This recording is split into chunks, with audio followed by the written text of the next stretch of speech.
Pues en primer lugar, agradecer a COE Tenerife y a Pedro Alfonso, a su presidente, y a su junta directiva, que reciba hoy al grupo parlamentario socialista para hablar de empleo, de economía y también de la actualidad social, económica y política de nuestra comunidad y de nuestro país, ¿no? Seguro que analizaremos los datos de la encuesta de población activa, que como bien dice el presidente de la COE, son datos que consolidan la recuperación del año 22 y 23 de Canarias, si bien hay una ralentización lógica una vez que hemos tenido unos datos magníficos en los trimestres pasados con respecto a ocupación, pero que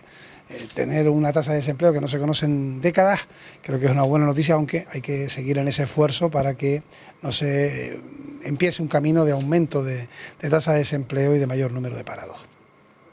Hablaremos lógicamente del anteproyecto de presupuesto del Gobierno de Canarias, porque ya se conoce, al menos lo que son las primeras líneas. Previsiblemente se entregará el documento el próximo lunes y a partir de ahí ya sabremos pues la letra pequeña de esos presupuestos, pero al respecto decir desde el Partido Socialista que si bien estamos aliviados, porque así lo dijimos, en cuanto se mantiene el 7% del IGIC, eso no quita para decir que hay un incumplimiento gravoso del programa electoral de quienes hoy conforman el gobierno, porque cuando estaban en la oposición prometieron a los canarios y a sus votantes que si llegaban al gobierno bajarían el IGIC al 5%. Llegaron al gobierno y lo han dejado en el 7%, en los 100 primeros días y para el próximo año, ¿no? Y dudo que lo vayan a bajar, lo cual es claramente una estafa electoral y un fraude a la voluntad que mantuvieron, trasladaron y se comprometieron y contrataron en cierta medida con sus votantes y sus electores. Junto a ello también hablaremos del momento político que vive nuestro país. Estamos en la investidura de un candidato propuesto por Su Majestad el Rey, que es Pedro Sánchez, y comparto con el presidente de la COE que es muy importante que podamos tener cuanto antes normalidad institucional en España. Y lo digo precisamente en Canarias, porque hay un presupuesto que es anteproyecto presentado por el Gobierno de Canarias que estaría afectado si hubiera elecciones en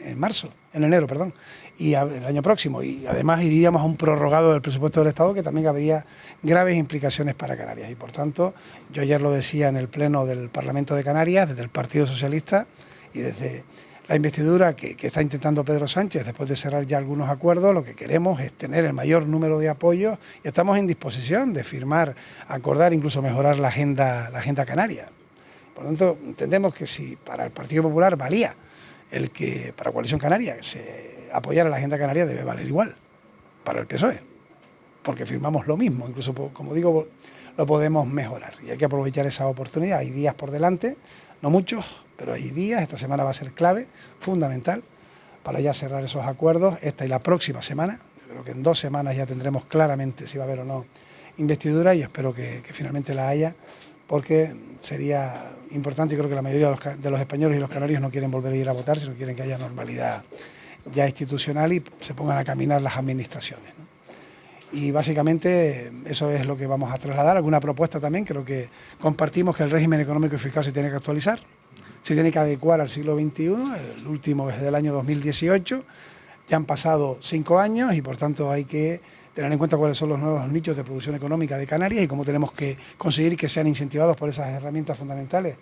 de nuestro régimen específico, y para ello promoveremos una comisión de estudio en el Parlamento para que esperemos que unánimemente, como en otras ocasiones o cuasi unánimemente, podamos caminar en mejorar ese régimen económico y fiscal. Ahí da igual que se esté en el gobierno o en la oposición, el REF no es ni del gobierno ni de la oposición, es del Parlamento y también de los sectores económicos y empresariales. Y yo termino agradeciendo de la etapa de mi presidencia y ahora en la oposición el trato permanente de consensos y de acuerdos que hemos tenido en este caso con COE Tenerife, ¿no? La mesa tripartita, ellos formaban parte, ayudaron y conseguimos sacar adelante acuerdos unánimes, incluso acuerdos que luego fueron llevados al Gobierno de España, conseguimos sacar adelante un plan reactiva y están los datos económicos de la recuperación económica de Canarias y ese es el camino, ¿no? El diálogo permanente y la búsqueda de acuerdos.